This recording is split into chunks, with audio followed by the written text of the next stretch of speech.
Okay, we've talked about lots of aspects of writing an analysis essay. Let's go over our checklist and review what you need to have. So write to the topic. Make sure you answer that prompt and reread that prompt if needed. Identify the audience. How much will they know about the topic? How much will you have to remind them?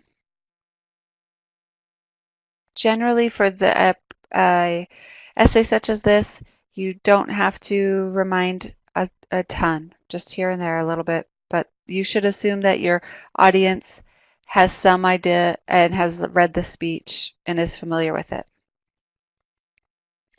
The introduction needs an attention getter, a topic sentence, and a thesis statement.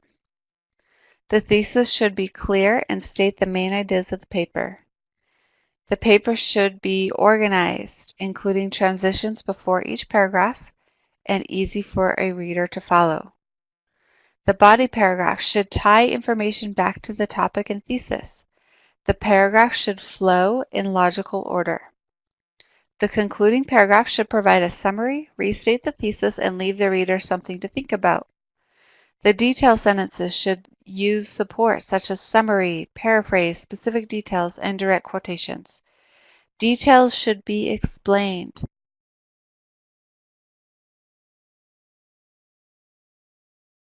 And it should be clear why they are used and how they support the central idea.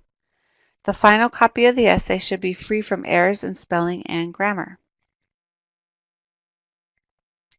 Here is a sample student response. This could be their first paragraph. So we have an attention getter, the topic sentence, thesis, and some details.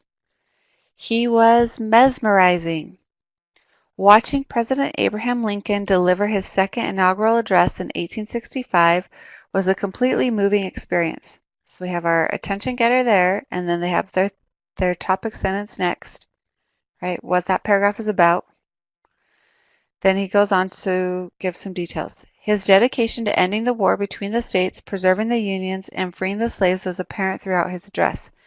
By using biblical allusions, the president was able to use ethical persuasion to gather support from both political parties. He established himself as a master speaker and a man who will be loved and honored for many generations to come. So their main idea here, that he established himself as a master speaker. So they're going to discuss how did he do that? How did he do that in his speech throughout the rest of their essay? So remember, your role is to be the interpreter or explainer of the work you are reading or writing about.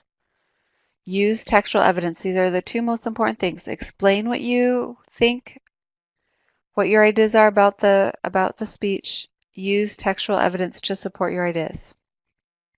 Let's review that organization. Remember to have 5 to 8 sentences in each paragraph. So you're going to have an introduction with an attention getter. Make sure you include your thesis. What is your overall main idea about the speech? Then you're going to have 3 body paragraphs. Each one starts with the transition word. The first one talks about author's organization. The next one, author's purpose. The third one is the connections you made. And the conclusion includes a concluding transition, summary of the topic, and restate the thesis. Again, you don't have to follow this exact outline in each of your body paragraphs. If you want to talk about something different, you can. But this is a great way to break it up if you're not sure where to begin or where to start. And remember, each of these you should have written throughout the process. So it should be easier to write your